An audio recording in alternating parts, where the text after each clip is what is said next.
Rebonjour, capsule 7, partie 7 si tu préfères.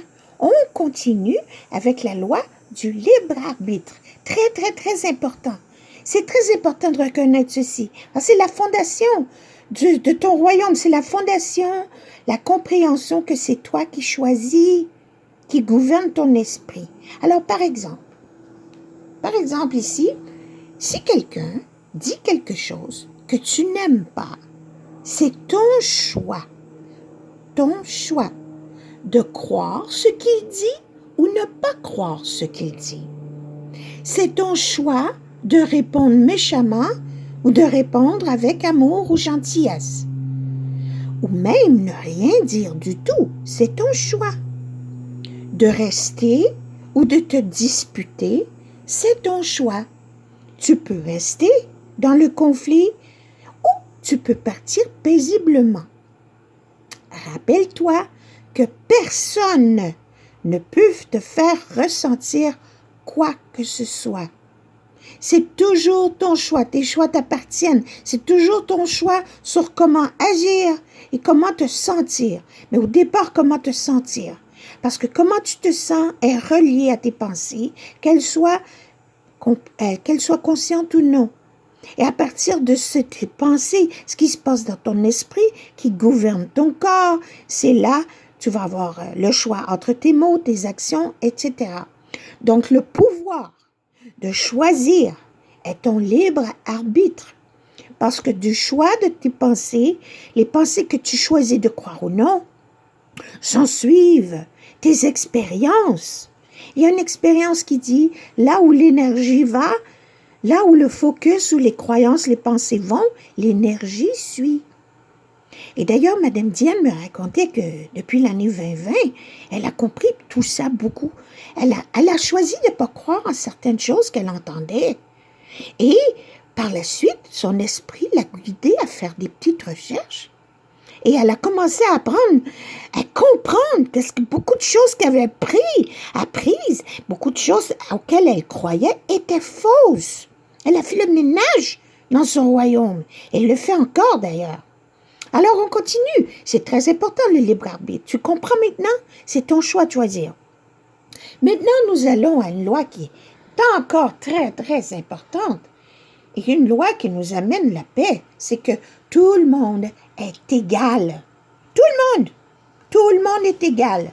Peu importe la couleur de ta peau, l'endroit où tu habites, la musique que tu aimes, ton passe-temps préféré, ton corps, des différences, qu'on soit un petit peu plus pesant qu'un autre, qu'on soit un peu plus long ou court, peu importe.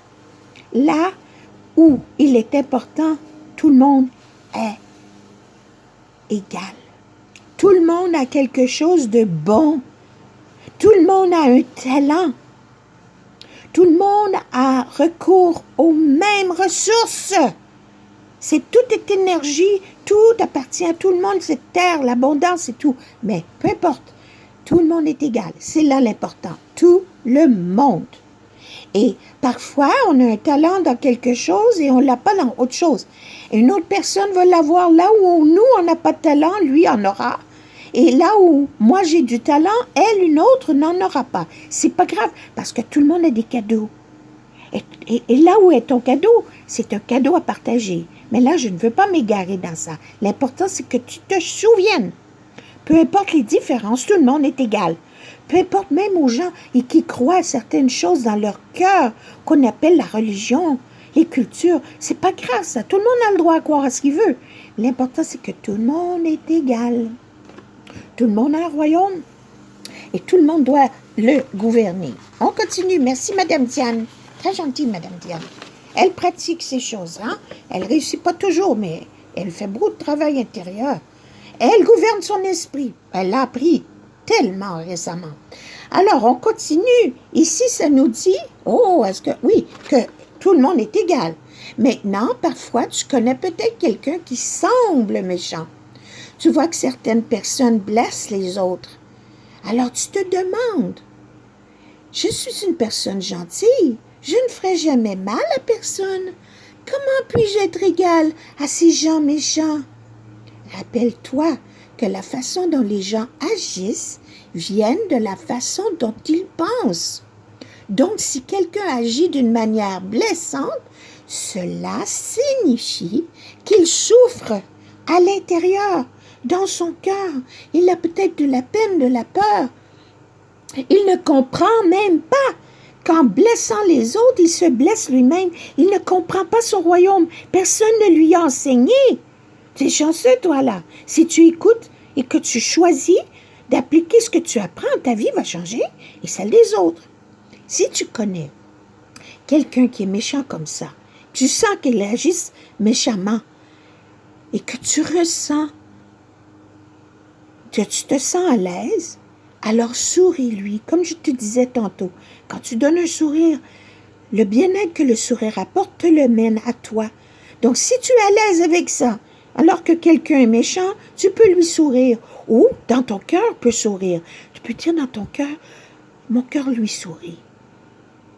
Oui, tu peux faire ça. Ils ont besoin d'amour. Ils ne savent tout simplement pas comment le demander. Ils ne savent pas. Ils ont peut-être grandi dans des environnements pas aimantes. Parce que tu sais, le parent, le grand-parent, l'arrière-grand-parent, s'ils oublient, ils n'ont pas appris sur l'amour, bien continue de montrer ça, de faire croire à ça aux autres enfants, des enfants. À l'école, même des enseignants parfois n'ont pas appris ça. Ils enseignent les choses aux enfants, des choses erronées, des erreurs. Alors même ton enseignant, ton parent a peut-être besoin de ton amour. C'est difficile à croire, mais c'est un fait. Alors traite tout le monde de la même manière. Et traite les gens de la façon que tu aimerais être traité. Surtout si c'est bienveillant, n'est-ce pas? La loi 12 nous dit, tu vas voir les choses que tu crois. Waouh, qu'est-ce que ça veut dire, ça? Si tu passes ton temps à penser d'une certaine manière dans ton esprit, éventuellement, tu vas voir dans tes expériences ces pensées. Disons que c'est samedi après-midi et que tu ne peux pas faire la balade en vélo que tu avais planifié faire avec tes amis. Tu regardes à l'extérieur, tu vois, tu avais l'idée d'aller te balader ici. La lumière, c'est une idée. Et là, samedi arrive et il pleut dehors. Tu ne peux pas y aller. Alors, tu regardes par la fenêtre, la pluie tombe, tu as le choix. Tu pourrais penser négativement, être triste, rester dans la maison, bougonner. Ou tu peux choisir de penser à trouver quelque chose d'amusant à faire. Voilà, quand tu penses positivement, une belle chose va arriver. Tu vas avoir une idée lumineuse. Les possibilités vont se présenter, même que le téléphone peut sonner, quelqu'un t'a invité à quelque chose d'extraordinaire. Encore là, tu as le choix de bougonner ou de choisir de changer, de trouver une nouvelle idée. De part pour prendre une pause, prendre de grandes respirations et dire « Moi, je vais être joyeux aujourd'hui. Que faire? » Alors voilà, aujourd'hui, termine nos capsules pour ce jour. Je vais revenir, c'est certain. Il me reste quelque chose à partager avec toi. Plusieurs choses d'ailleurs. Alors je te souhaite bonne journée, gouverne bien ton esprit.